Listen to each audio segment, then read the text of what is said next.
They told us Silicon Valley was about innovation, progress, and making the world a better place. That was a lie.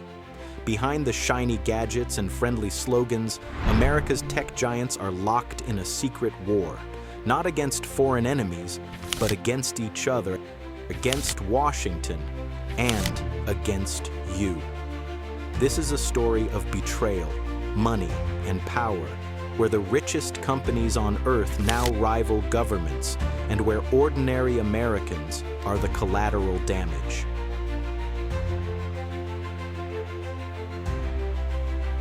It started as a dream. Apple was the rebel, Google the friendly librarian, Facebook the college toy. But somewhere along the way, these companies grew bigger than the US government's ability to control them. Google spends over $13 million a year on lobbying. Google has spent more money on lobbying than any other of the tech firms, $27 million. That's Alphabet, really, it's not Google, but Alphabet is the parent company of Google. Now, if you just took the 27 million and divided among all the members of Congress, it would be about $50,000 for all of those re-election funds. That's how they take their money. Meta, even more. Bloomberg reporting has found that Mark Zuckerberg was lobbying President Trump on digital taxes before he launched another tariff threat. Thanks for hosting us. I mean, this is quite a group to get together, and I think all of the companies here are making huge investments in the country in order to build out data centers and infrastructure to power the next wave of innovation. So it's we don't often get together as the CEOs of the different companies, but it's good to see everyone. How much are you spending, would you say, over the next few years? Oh gosh, I think it's probably going to be something like, I don't know, at least $600 billion through 28 in the U.S. Yeah. It's a lot. No, it's significant. That's a lot. Thank you, Mark. It's great to have you. Thank you. These aren't tech companies. They're political superpowers, shaping laws to protect their monopolies. The villains here aren't hiding in caves.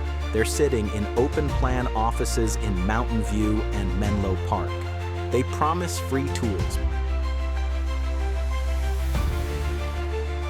But the real product is you, your data, your attention. And while politicians argue on TV,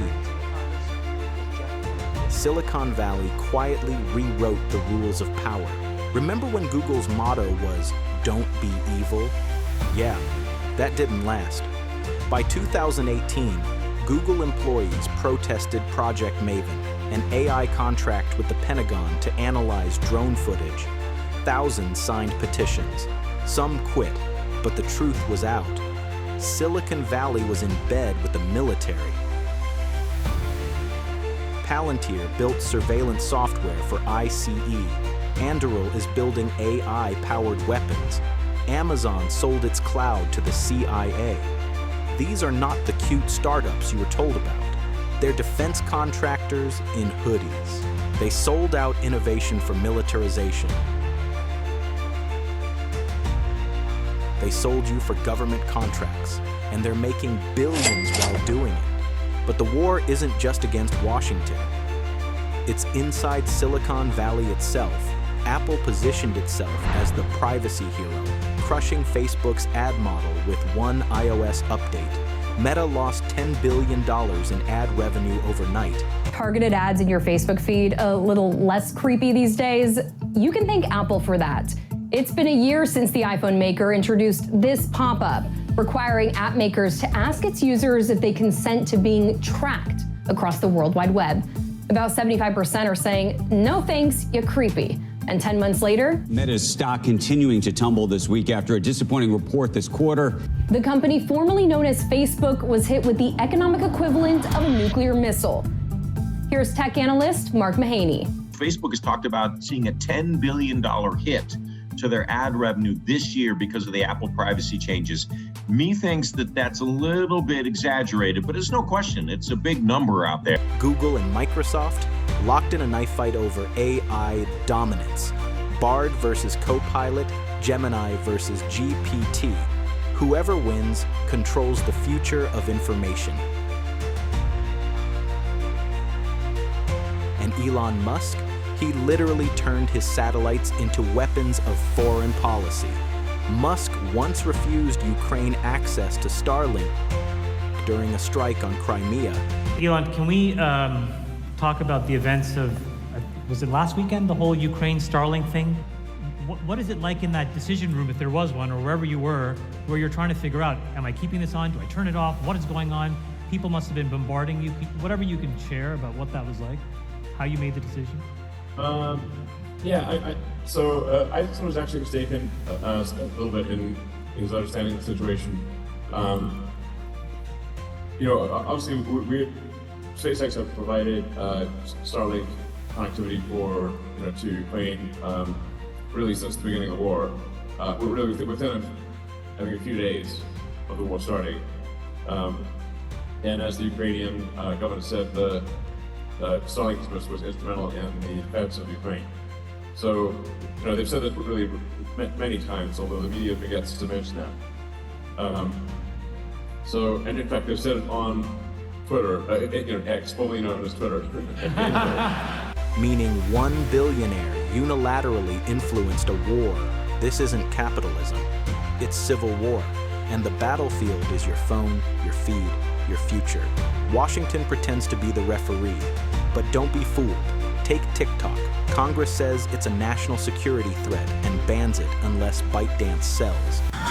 Since its launch in 2016, short-form video app TikTok has risen to one of the most popular social media apps in the world. Fueled by its addictive algorithm, the app hosts more than 1.5 billion active users worldwide. But TikTok's success has ignited concerns in Washington. Some lawmakers worry that China's authoritarian government could force ByteDance, the Chinese company that owns TikTok, to share sensitive U.S. user data or manipulate content for influence. Either there needs to be a firewall with Beijing, or TikTok needs to be shut down, in my view. Because right now, it's just a spying app for the Communist Chinese Party. But here's the hypocrisy.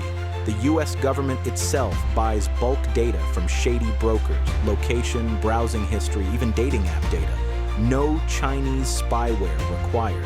They say TikTok is the danger, but American apps like Facebook and Google have harvested way more data legally. TikTok is just the foreign scapegoat.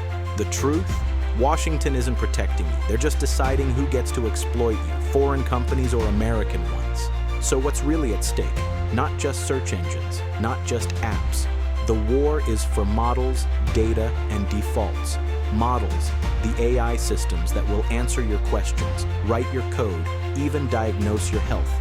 Data, the lifeblood feeding those models. Defaults, the small choices that decide which AI assistant lives in your phone, your car, your government contracts. Whoever wins these three wins America. And don't think you get a say. Whether it's Google making search exclusive, Apple deciding what AI runs on your iPhone, or Congress rationing NVIDIA chips, the war is already being fought, and you're not a soldier.